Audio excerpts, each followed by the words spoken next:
wrestlers with long rock star hair like the Freebirds has been perfectly normal for decades now, but there had to be a time where this just wasn't acceptable. Jim, do you remember the first time you saw a wrestler with long hair, and was it a big controversy at the time?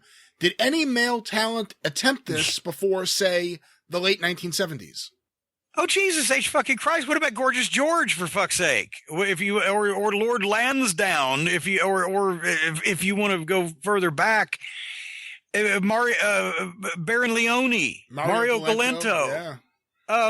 No, there's been long hair. And I mean, yes, in the 60s, probably, especially in an Alabama or Mississippi territory or down in Florida or whatever, or in Tennessee, young guys, whether they were baby faces or heels, when they went out, especially if they had bleached blonde hair and it was long, I'm sure if they stopped at truck stops to eat for some fine dining after the matches, that they got some comments. And, you know, but since it was the boys, they may have backfired on whoever had a problem with it. But no, long hair in wrestling, depending on the gimmick, has been, you know, since the first, you know, caveman missing link type, or the first hillbilly, a Whiskers Savage, had long hair. It's just how it's presented. You know, once again, and if you're talking about the pretty boy hair, that pretty much got uncommon by the end of the 60s even. So not really anything earth-shaking there. It is interesting, though, that it took so long for wrestling to adapt to youth culture and you know, rock and roll and what was happening with the youth of the country. You know, the Freebirds show up in 79 as the Freebirds. You have like different teams that have elements of it, like the Hells Angels, the Hollywood Blondes, I guess you could kind of say. But, you know, there was Johnny Ringo, the wrestling Beatle, you know, in the mid to late 60s. Well, but now think about this. The people not only, and once again, this is not a case of a promoter or a booker broadcasting just what he wanted and nobody else did. Not only were all the promoters and pretty much all the bookers, until Jerry Jarrett, who kind of ushered in the rock and roll tag team, all of them were middle-aged. And this was, I'm sure, shit that they were not fans of. But at the time, the wrestling crowds, when I went to the Louisville Gardens in the mid-1970s, I would say the average age of the crowd was 30s and 40s, if not older. But there was a lot of kids. There were a lot of all age groups. And just because there were so many people at major wrestling matches in those days, you had a lot of everybody. But there were tons of older people. There were a lot of regular adults and middle-aged people. There were some college-age people, not a ton, probably early 20s, but there was a lot of teenagers, especially ones that came to either, you know, pick up the girls that came to pick up the boys. And there was a ton of kids because it was a thing where parents had brought their kids. And so there were a lot of families there together. It became a thing to do, but it wasn't, as today, dominated primarily by one age group. It was all over the spectrum, and the majority were past 30s.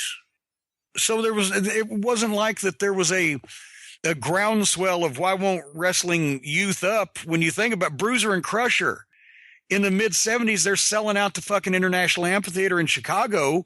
And a lot of those people have been coming to see them sell it out for 20 fucking years.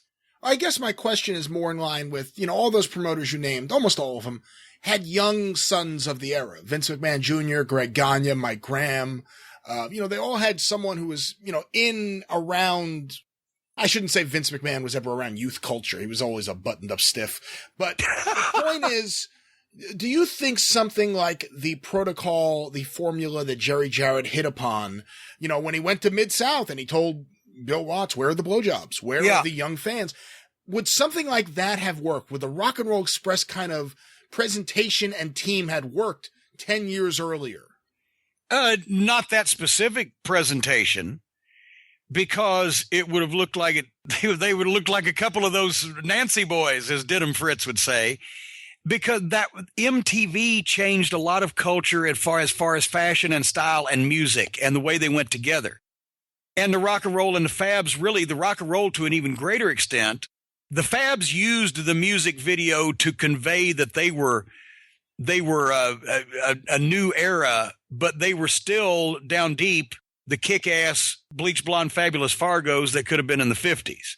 They were kick-ass guys. The rock and roll, and they were beefcake. They were definitely good-looking men that women would like, but the rock and roll were more of the Monkees, the Beatles, the teeny bopper, mania type of thing.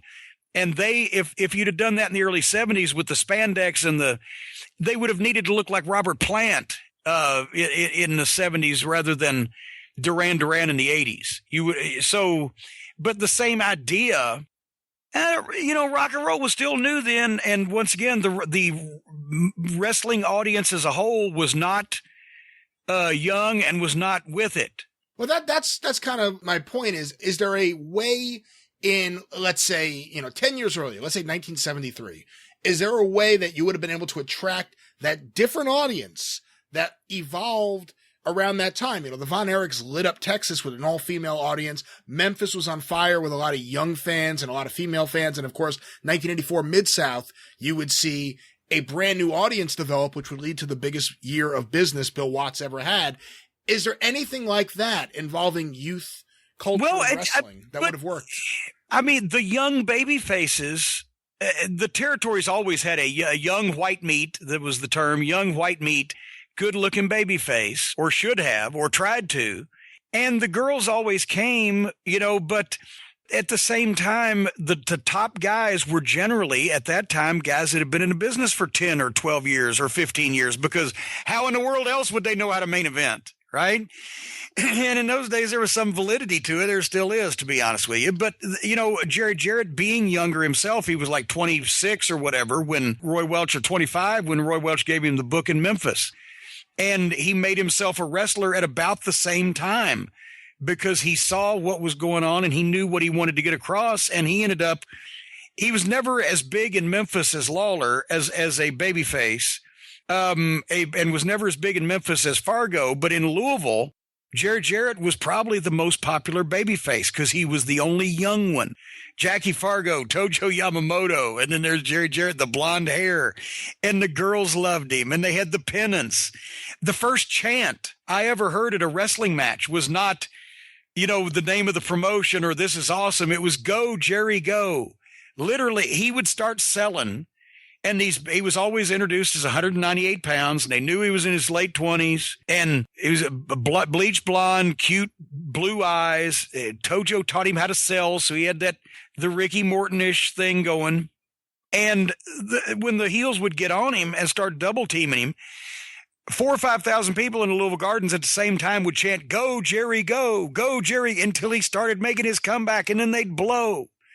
It was a simple fucking formula, but you couldn't. I don't think at the time the fans of the business were ready for it to be tied in so much with youth culture rather than having a young underdog on the card that the people bought into. Yeah, as we're saying this, I'm starting to realize that, that's one of the things about Dusty was that when he turned babyface, Dusty was like a rock star. Oh, yeah. He wasn't just like another, Dick the Bruiser or someone with a crew cut turning from heel to babyface. Dusty had his hair a little wilder. Dusty talked in a little bit of a different way. Dusty dressed like, a celebrity, just because what normal human being dresses like Dusty did. But it was the same thing. Dusty had that rock star aura. And to be honest, people saw different things in Dusty Rhodes. People saw the Dusty they wanted to see when he was on Atlanta TV and wearing that floppy felt hat and that robe with all the rhinestones. He was the blackest guy on the television. The black people loved him, and the black audience looked up to him as their soul brother, number one, Stardust.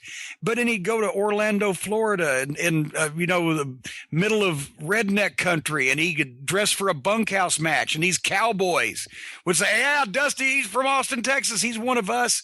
Every audience saw something different in Dusty because he was a conglomeration of all of that. The West Texas redneck that talked about T.C. Blake, his friend that used to dig the ditches and blah, blah, blah.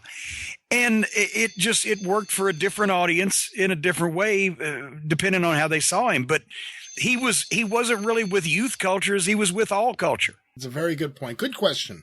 Good discussion derived from that question.